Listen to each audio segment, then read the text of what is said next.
Say hello to Alabama's newest star in the secondary. At least that's what the preseason accolades tell us. Patrick Surtain has all the makings of a typical All-American lockdown cornerback. So why all the optimism? Well, 2019 was a breakout sophomore season, and the best part, Surtain did it all. Tackles, pass breakups, interceptions. He was even the special teams player of the week against Texas A&M. Now going into 2020, Surtain will be seen as the veteran leader with multiple players gone to the pros. He's got to be that press corner that's so valuable to a defense that loves to be aggressive. Alabama's got a ton of talent in the front seven. They need guys like Surtain to back them up.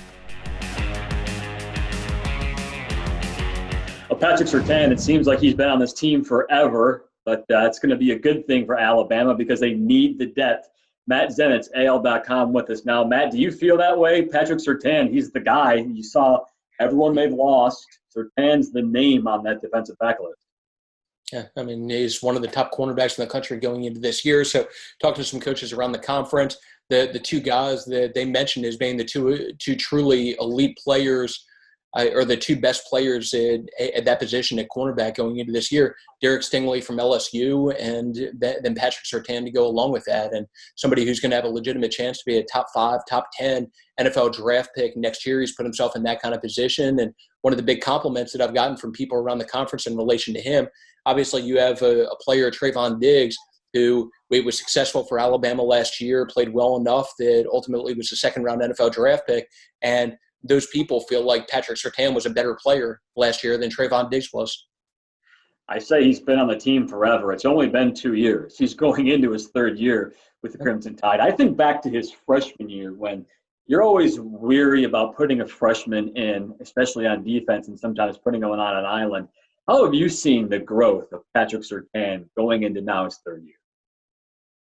Oh, I mean, it reminds me of Minkah Fitzpatrick a little bit. So Minkah, similar to Patrick Surtain, was a 3-year starter, got in as a freshman. There were maybe some growing pains there, and then you saw continued growth from that freshman year to sophomore year to junior year, where Minkah was one of the truly elite players in the country. And that's my expectation for not only my expectation going into this year, but that's the expectation of people around the conference that I talk to, that you're going to see continued growth from him and see him establish himself even more as one of the truly elite cornerbacks, not only in this conference, but in the country as a whole. To me, it seems like this is the one group on the team where you look at the roster and the depth chart, there's a lot of names people don't know. Mm-hmm. Is that going to be a worry for Alabama? How do you feel about this depth? Well, it's going to be interesting to see what happens in the secondary to go along with Patrick Surtain. So you have guys with experience. So Josh Jobe, for example, played some last year. You have Jordan Battle, who stepped in as a freshman last year and played a good amount. But you lose some good players from last year's secondary, and Trayvon Diggs and Xavier McKinney, Jared Maiden, Shaheem Carter. So you have some new guys, several new guys that are going to be relied on to step in. And obviously you feel great about Patrick Surtain, but it'll be interesting to see how some of these players now that are now being relied on to step into bigger roles, how they perform, and whether they're going to be able to perform at the level that Alabama looks for out of players in the secondary. But just to go back to Patrick Surtain, one of the big compliments that I can give him to go along with the one that I threw out earlier in terms of coaches from around the conference feeling like as great as Trayvon Diggs was for most of last year, that Surtain was an even better player. To take it a step further, it reached a point last year that as great as Trayvon Diggs was, as talented of a player as he is, that teams, at least some teams, started staying away from Patrick Surtain because of what he was doing and focusing more on throwing at Trayvon Diggs, that even last year with him as a sophomore, there was that level of respect for him as a player and what he was already doing during the course of that second season at Alabama. But now I think it's fair to say that secondary, aside from him, is probably one of the bigger question marks for not only this defense, but probably this team as a whole, just because there are a lot of unknowns with some of these guys being relied on to step into bigger roles, even the Josh Jobes of the world. You mentioned question marks. Every year, Alabama has them, either offense or defense. We have not talked about the defensive line yet. We talked about Dylan Moses and the linebackers before. Is the secondary the biggest question on defense in your mind?